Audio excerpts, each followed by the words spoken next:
This isn't humility, it's a disclaimer. When an avoidant says this early, it often sounds self-aware, even honest. It can trigger empathy in you, make you soften, lean in, and think, they're trying to be transparent. But psychologically, this statement is not a confession. It's a preemptive defense. What they're really doing is lowering the bar before anything has begun, quietly redefining the rules so that inconsistency, emotional withdrawal, and unmet needs are framed as personality traits rather than choices. It's a way of saying, don't expect repair, don't expect growth, don't expect me to stretch when things get uncomfortable. And once that sentence is on the table, every future disappointment can be traced back to it, as if you were warned and therefore complicit. The dynamic subtly shifts. Instead of two people co-creating a relationship, you become the emotional manager, the translator, the one who adapts. You start justifying behavior that hurts you by telling yourself they didn't mean it, or that this is just how they are. Over time, your standards quietly shrink while their comfort expands. You explain things more gently, ask for less, wait longer, forgive faster. You stop naming your needs clearly because you don't want to overwhelm someone who already told you they're bad at this. That's how emotional offloading works. Not through cruelty, but through quiet abdication. The avoidant doesn't have to actively reject closeness. They simply never take responsibility for maintaining it. And the most dangerous part is that this disclaimer feels reasonable. It doesn't sound like rejection. It sounds like vulnerability. But vulnerability seeks connection and accountability. A disclaimer seeks insulation. It protects them from the discomfort of being seen as capable of hurting you. It also protects them from the expectation to do better. If you stay, the relationship becomes asymmetrical. You bring patience, curiosity, emotional labor, and self-reflection, while they bring honesty about their limitations and little else. The pain you experience later will be reframed as unfortunate but unavoidable rather than the result of misalignment. Walking away at this point isn't about punishing them or proving a point. It's about recognizing that someone who defines themselves by their incapacity to relate is telling you very clearly that your emotional needs will eventually be positioned as excessive. Love does not begin with a warning label. Healthy connection starts with a willingness to learn, to repair, to be impacted by another person. When someone tells you they're not good at relationships, believe the structure they're offering you, one where you will be asked to carry what they refuse to develop. Space is healthy. Excessive space is avoidance in disguise. On the surface, this sounds mature, reasonable, even secure. After all, everyone needs autonomy, but when an avoidant emphasizes a lot of space early or repeatedly, it's rarely about balance. It's about nervous system protection. What they're really saying is that emotional proximity overwhelms them, and distance is how they regain a sense of control. This isn't a mutual rhythm that's negotiated together. It's a unilateral requirement that sets the pace entirely on their terms. And once that pace is established, you're expected to adapt to it without complaint. When space is requested without accompanying reassurance, without clarity, timelines, or emotional anchoring, it leaves you in a state of low-grade uncertainty. You're technically in the connection, but you're not held within it. You're waiting, watching, and regulating yourself so you don't appear needy, demanding, or intrusive. Over time, you start doing emotional math in your head. How long should I wait before reaching out? Am I asking for too much? Should I give them more room so they don't pull away further? That's the quiet cost of excessive space. Connection becomes conditional. Intimacy happens when they feel safe enough to engage, and retreat happens the moment emotional intensity rises. You learn that closeness has an expiration date, so you ration yourself. You share less. You bring problems up carefully, or not at all. You become skilled at emotional containment because expressing need seems to threaten the bond. Meanwhile, they experience relief. Distance soothes their system. They feel calm, unpressured, unburdened, and often mistake that calm for compatibility.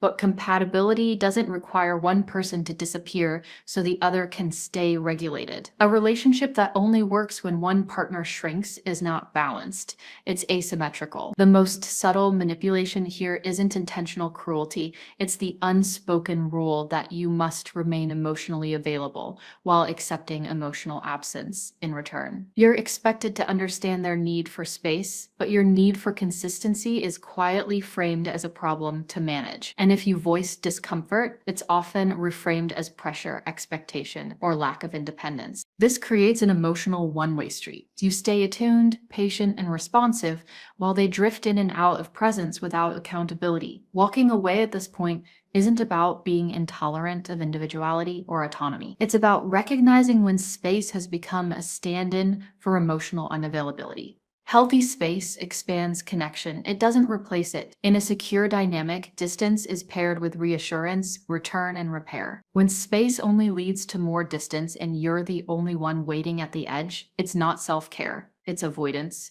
dressed up as maturity. Invalidation sounds calm when it's practiced. This phrase is rarely said with anger. That's what makes it so effective and so damaging. When an avoidant tells you you're overthinking it, they're not engaging with what you're feeling. They're quietly disqualifying it. The tone is often relaxed, almost reassuring, as if they're offering perspective. But psychologically, this statement functions as a shutdown. It closes the conversation without resolving anything, because it reframes emotional awareness as excess rather than information. Instead of curiosity, you're met with minimization. Instead of repair, you're offered dismissal wrapped in composure. The message beneath the words is clear. Your interpretation is the problem, not my behavior. And once that idea takes root, the imbalance deepens. You begin to second-guess yourself. You replay conversations in your head, wondering if you really are making too much out of things. You soften your language, dilute your concerns, and preface your feelings with apologies. I might be wrong. Maybe I'm just sensitive. I don't want to overthink this. But meanwhile, they remain unexamined. Their behavior doesn't need to change if your reaction can be labeled as irrational. Over time, this erodes trust in your own perception.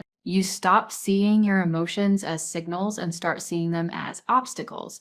That's not growth, that's self-abandonment. And for the avoidant, this dynamic feels safe. Emotional intensity is deflected without confrontation. Accountability is avoided without conflict. They don't have to explain themselves, reflect, or risk discomfort. All they have to do is stay calm and imply that you're the one spiraling. The most insidious part is that this doesn't look abusive on the surface. There's no raised voice, no overt cruelty, just a repeated pattern where your inner experience is quietly invalidated. But emotional safety isn't about tone, it's about responsiveness. Someone who cares about you doesn't need to fully agree with your interpretation to take it seriously. They ask questions, they seek understanding. They stay present long enough to repair. When your overthinking it becomes a reflex, it signals a refusal to enter your emotional world. It keeps intimacy at arm's length by turning your awareness into a liability. And if you stay, you'll likely find yourself doing more emotional labor to be understood while receiving less in return. Walking away here isn't about being dramatic or intolerant. It's about earning your right to perceive, feel, and respond without being subtly corrected out of your reality. Anyone who consistently frames your emotional awareness as a flaw isn't trying to help you regulate. They're trying to maintain distance without appearing distant. Avoidants don't fear labels, they fear accountability. At first, the statement can sound progressive, even enlightened. It's often framed as a rejection of pressure, tradition, or unnecessary rules. But psychologically, when an avoidant resists labels, it's rarely about freedom in the mutual sense. It's about avoiding definition. Labels don't just name a connection, they create orientation. They clarify what two people are to each other, what level of care is implied, and what behavior is no longer optional. For someone with avoidant patterns, that clarity can feel like confinement. The moment something is named, expectations follow: consistency, consideration, emotional presence, and those expectations activate their threat response. So instead of negotiating a shared understanding, they opt for ambiguity. Ambiguity allows them to stay close enough to receive emotional benefits while remaining undefined enough to retreat without consequence. You, on the other hand, are left in a state of suspended investment. You're emotionally engaged, but structurally unsupported. You're giving energy, time, and vulnerability into something that has no agreed upon container. Over time, this creates a quiet imbalance of power. They hold flexibility, the ability to redefine, withdraw, or downplay the connection at any moment, while you carry the emotional weight of not knowing where you stand. And because nothing is labeled, nothing is technically being violated when your needs go unmet. You're not being neglected, you're just misaligned. You're not being strung along, you're just reading too much into it. That's how ambiguity becomes self-protective for them and destabilizing for you. You start monitoring yourself. You hesitate before asking questions that might push things. You tell yourself it's too early, too much, too demanding, even when your needs are reasonable. The relationship never progresses, but it doesn't end either. It hovers, and hovering is exhausting. The most dangerous part is that this dynamic often masquerades as patience. Now, you convince yourself that labels will come later, once things feel safer for them. But safety in this case is defined as not being asked to commit emotionally. So later never arrives. Instead, ambiguity becomes the relationship itself, not a transitional phase. It becomes the environment you adapt to. And adaptation looks like emotional contortion, lowering expectations, interpreting mixed signals generously, and accepting inconsistency as nuance. Meanwhile, they get the comfort of connection without the responsibility of stewardship. Walking away here isn't about forcing definitions or demanding certainty prematurely.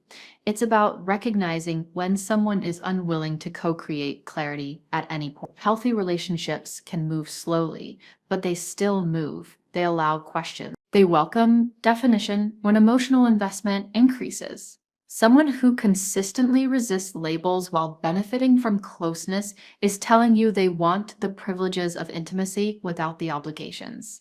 That's not freedom, that's asymmetry. And staying in that space teaches you to live without footing, always adjusting, never grounded. Choosing to leave is choosing alignment over ambiguity and self-respect over indefinite waiting. Independence is healthy until it's used to avoid interdependence. This phrase is often delivered with pride, as if emotional distance is a virtue rather than a defense. And in truth, independence is healthy when it exists alongside connection, not instead of it. But when an avoidant emphasizes how independent they are, what they're usually describing isn't self-sufficiency. It's emotional self-reliance taken to an extreme. A system built around not needing, not leaning, not being affected. For them, independence feels like safety. It means no one has leverage, no one can disappoint them, and no one can ask for more than they're prepared to give. The problem is that relationships don't thrive on parallel lives that never intersect emotionally. They thrive on interdependence, the ability to influence each other, rely on each other, and matter to each other in ways that change behavior. When someone insists on radical independence, they're quietly drawing a boundary around their inner world and labeling it maturity. You're welcome in their life, but only up to a point. You can share time, conversation, even affection, but not consequence. Your feelings are allowed, but they don't alter their choices. Your presence is enjoyed, but it doesn't shape their priorities. Over time, this creates a strange, hollow experience of closeness. You're there, but you're not impactful. You don't factor into decisions in a meaningful way. And that absence of influence slowly erodes your sense of connection. You begin to feel optional, interchangeable, peripheral, not because they say you are, but because nothing you bring into the relationship requires adjustment on their part. The avoidant's extreme independence often comes from a deep discomfort with need, both theirs and yours. Needing someone feels like vulnerability, and vulnerability feels like loss of control. So they keep themselves structurally insulated, they handle things alone, process alone, decide alone. And when you express a desire to be included, it's subtly framed as dependence, pressure, or a threat to their autonomy. You start shrinking your expectations to avoid being seen as clingy. You tell yourself that asking for emotional consideration is asking too much. Meanwhile, you're doing the very thing they refuse to do, adapting. You're bending toward them, while they remain unchanged. That's the quiet drain of connection, without influence. It looks stable on the outside, but internally it's lonely because intimacy isn't just about sharing space. It's about allowing someone to matter. Walking away at this point isn't a rejection of independence. It's a refusal to participate in a dynamic where closeness has no weight. Healthy independence doesn't block interdependence. It supports it. It says, I can stand on my own, and I still choose to let you affect me. When someone insists on independence as an identity rather than a balance, they're telling you that your role will always be limited. Choosing to leave is choosing a relationship where your presence doesn't just coexist, it counts. Confusion can be a strategy. When someone says this, it's often framed as honesty, a vulnerable admission of uncertainty, and on the surface, it can trigger compassion. You might think they're just figuring themselves out, or at least they're not lying. But in avoidant dynamics, I don't know what I want is rarely neutral. It's a position that creates maximum flexibility with minimum responsibility. Not knowing buys time without commitment. It allows the relationship to continue without direction while emotional benefits are still being received. They get connection, validation, companionship, and emotional regulation, all without having to make a decision that would require consistency or accountability. You, meanwhile, are placed in a holding pattern. Waiting becomes the structure.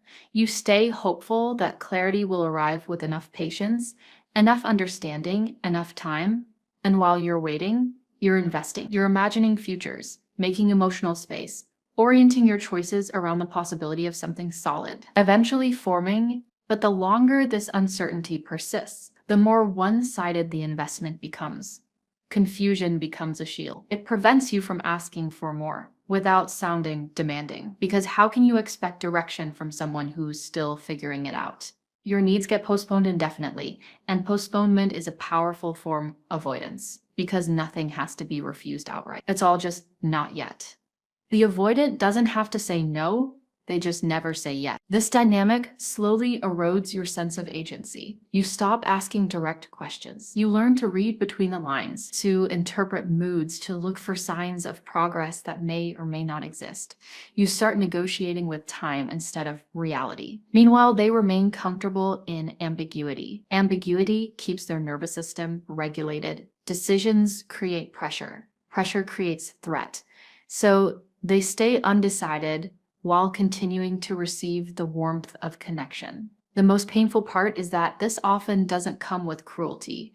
They may genuinely care about you. They may enjoy you deeply, but enjoyment without intention is not a foundation. Caring without direction still leaves you unsupported. And over time, you'll notice that the confusion never resolves, because resolving it would require choosing, and choosing would require risking closeness or loss. If someone truly doesn't know what they want, they create space to figure it out without pulling someone else into limbo. They pause, reflect, and return with clarity. When confusion stretches on while intimacy continues, it stops being a phase and starts being a pattern. Walking away here isn't about impatience or ultimatums. It's about self-respect. It's about recognizing that you don't need to wait to be chosen by someone who can't orient toward you. If someone doesn't know what they want with you, that information is already meaningful. It tells you that your presence isn't anchoring enough to inspire direction, and staying, hoping clarity will magically appear, only teaches you to accept uncertainty as love. Choosing to leave is choosing clarity over potential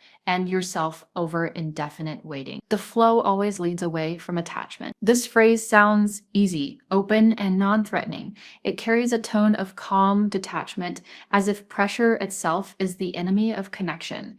And early on, it can feel refreshing. No expectations, no labels, no demands. But structurally, going with the flow is unbound. There is no direction, no shared intention, no agreement about where things are headed or how emotional investment will be handled along the way. In avoidant dynamics, this isn't an invitation to mutual presence. It's a way to avoid orientation. The relationship becomes something that happens rather than something that's chosen. And when nothing is chosen, nothing is protected. you begin adapting to momentum instead of values. You adjust your pace, your needs, your hopes, so they don't disrupt the flow. Meanwhile, they drift comfortably, engaging when it feels good and pulling back when intensity rises. The asymmetry forms quietly. You're tracking the connection while they're just experiencing it. And because there's no agreed structure, every withdrawal can be framed as organic.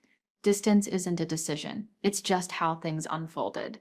This makes it almost impossible to address. If you ask for clarity, you risk being labeled controlling or impatient. If you express discomfort, you're told to relax, to stop overthinking, to trust the process. But the process is undefined, and undefined systems always benefit the person with less emotional investment.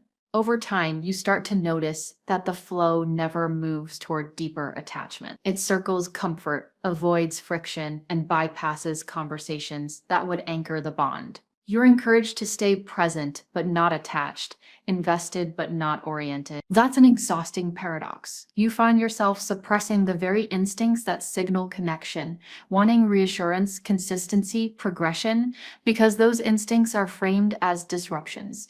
And the more you adapt, the less you're actually. The relationship becomes a place where your flexibility is praised, but your needs are inconvenient. When the avoidant pulls back, it's described as natural ebb and flow. When you lean in, it's described as pressure. The narrative is subtle but powerful. Closeness is optional, distance is normal. And eventually you internalize that story. You stop asking where things are going. You stop expecting follow through. You tell yourself that if it's meant to deepen, it will, ignoring the reality that deepening requires intention. Walking away here isn't about forcing outcomes or rushing connection. It's about recognizing that flow without direction is not neutrality. It's avoidance with plausible deniability. Healthy relationships can unfold organically, but they still involve conscious choices. They include moments of alignment, conversation, and commitment to mutual care. When someone insists on just going with the flow, what they're often protecting is their ability to disengage without explanation. And staying teaches you to accept passivity as romance. Choosing to leave is choosing agency. It's choosing a connection where movement is mutual, direction is shared, and closeness isn't something you drift into. It's something you decide to build. Readiness isn't about timing, it's about capacity. This sentence often arrives gently, sometimes even apologetically. It can sound considerate, as if they're protecting you from future disappointment. And in a way, they are, but only if you're willing to listen to what's actually being said. I'm not ready for something serious is rarely about external circumstances or temporary phases. In avoidant dynamics, it's an admission of limited emotional capacity. It means the internal structures required for consistency, vulnerability, and repair aren't available, and may not become available simply because more time passes. Readiness isn't something you wait into existence. It's something built through willingness to engage discomfort. When someone says they're not ready, they're telling you where their ceiling is. And if you stay, you're implicitly agreeing to live beneath it. You start negotiating with yourself. You tell yourself that love requires patience, that timing matters, that if you just don't pressure them, things might change. But patience only works when there's movement. Here there's a boundary. They're offering honesty about what they cannot provide. Depth, commitment, long-term orientation, while still wanting access to connection on lighter terms. The imbalance forms when your capacity exceeds theirs. You're ready to invest, to build, to show up consistently. They're ready to enjoy, to connect episodically, to retreat when intensity rises. Staying means constantly managing the gap between what you want and what they can offer. And that gap doesn't close on its own. It widens. You'll find yourself minimizing your needs, telling yourself that wanting more is unreasonable given their stage. You'll frame your longing as impatience, your desire for security as pressure. Over time, you adapt downward. You accept less contact, less clarity, less effort, and call it understanding. Meanwhile, they remain comfortable because nothing is being asked of them that exceeds their capacity. The most painful part is that this can coexist with affection. They may care about you deeply, they may enjoy your presence, but care without readiness still leaves you unsupported. Emotional limitation doesn't become less limiting because feelings are present. And if you stay long enough, you risk internalizing the belief that love requires you wait in uncertainty to mute your readiness so someone else doesn't feel overwhelmed. Walking away at this point isn't about rejecting honesty. It's about honoring it. They told you the truth about what they can't give. Choosing to stay is choosing to want less than you're capable of giving. And calling that sacrifice growth, choosing to leave is choosing alignment. It's recognizing that your readiness isn't a flaw and your desire for something serious doesn't need to be postponed to accommodate someone who isn't built to meet you there. Love isn't about convincing someone to be ready. It's about meeting someone whose capacity matches your own. The but is where the truth lives. When an avoidant says, I care about you, but it often sounds gentle, considerate, even loving. On the surface, it feels like reassurance. They are expressing affection while attempting to soften a boundary, a limitation, or an impending disappointment. But the moment you hear that but, everything shifts. The first part of the sentence, I care about you, offers warmth and emotional safety. It makes you want to trust them, to stay, to lean in. But the second part, the but, is the pivot, the subtle reveal of reality. Their behavior, limitations, or choices will not align with the emotional truth their words suggest. This is where emotional confusion thrives. Affection without follow-through is one of the most destabilizing experiences in avoidant dynamics because it keeps hope alive while action remains absent. The avoidant can feel kind without ever having to become consistent, responsible, or emotionally available in a measurable way. You begin to notice the pattern moments of connection, tenderness, or warmth are always followed by withdrawal, distance, or evasiveness. The but acts as a disclaimer, a preemptive excuse for why emotional inconsistency isn't neglect. It reframes absence, delay, or indifference as normal, necessary, or out of their control. You stay because you want to reconcile the two, the caring words and the unchanging behavior, hoping the connection will eventually match the affection. But this hope is systematically sustained, not fulfilled. Over time, it erodes trust, not because they are cruel, but because they have mastered the art of plausible emotional deniability. You're never entirely wrong for wanting more, yet you're never fully met either. The danger is that the phrase masks avoidance behind kindness.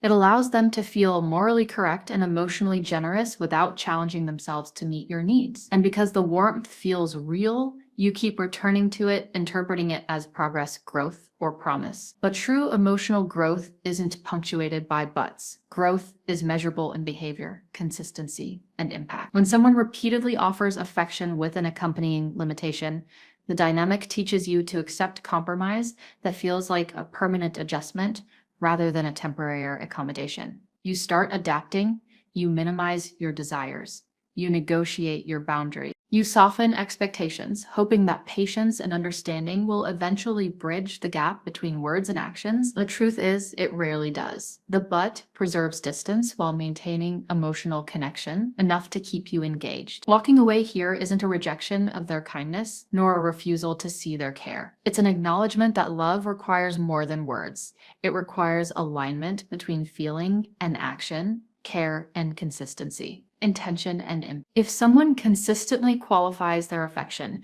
with a but, they are signaling that their presence will always be conditional. Staying teaches you to accept ambiguity as intimacy, warmth as stability, and partial care as complete connection. Leaving, by contrast, restores clarity. It recognizes that your needs are legitimate, that affection without action is not sufficient, and that hope alone cannot sustain a balanced mutual relationship. The but is where the truth lives.